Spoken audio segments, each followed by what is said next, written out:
me voici. Il est temps que tu quittes la maison et trouve-toi un homme. J'ai aussi des enfants, tu sais. Tout ça est juste parce que je suis orpheline. Elle veut que je laisse la place à ses enfants. L'orpheline n'a de place nulle part. On la chasse comme un fardeau, car dans le cœur sec de sa tante, le sang de ses propres enfants prime sur la charité. Ma tante me met la pression. Je veux venir vivre chez toi et qu'on pense au mariage. D'accord, mon amour. Entre. Elle cherche un mari pour se créer un toit. Pierre ouvre sa porte, mais ce n'est pas un acte gratuit. C'est le début d'une dépendance dangereuse. Maman, Malika vit maintenant avec moi. Ok, mon fils, on va... Le sourire d'une mère peut cacher des crocs.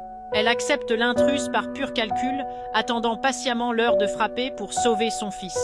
La sécurité a un prix, son corps. Elle accepte d'être une épouse sans titre, préférant ce lit tiède et incertain à la froideur terrifiante de la rue. Maman, j'ai rencontré une femme européenne sur TikTok. Elle veut que je la rejoigne, elle fera toutes les démarches. Tu peux déjà faire tes valises. Oublie celle qui est ici, ton bonheur est en Europe. Mon fils, ne dis rien à Malika. Une fois en Europe, je ferai tout pour qu'elle disparaisse de ta vie.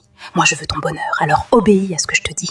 La mère trace la route du fils avec le sang de la belle-fille. Le bonheur de l'un exige le sacrifice total de l'autre. C'est la loi cruelle du clan. Je pars en Europe pour le boulot. Ne m'oublie pas et reviens-moi.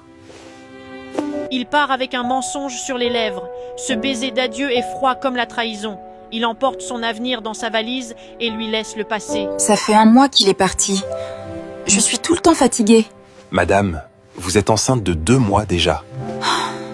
Pierre, mon amour, devine quoi?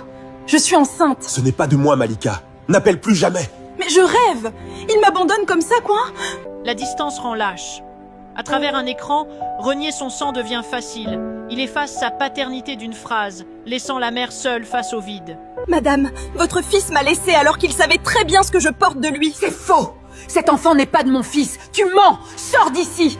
Elle espérait la justice d'une grand-mère, elle trouve la fureur d'une complice. La vérité de l'orpheline se brise contre le mur du mensonge.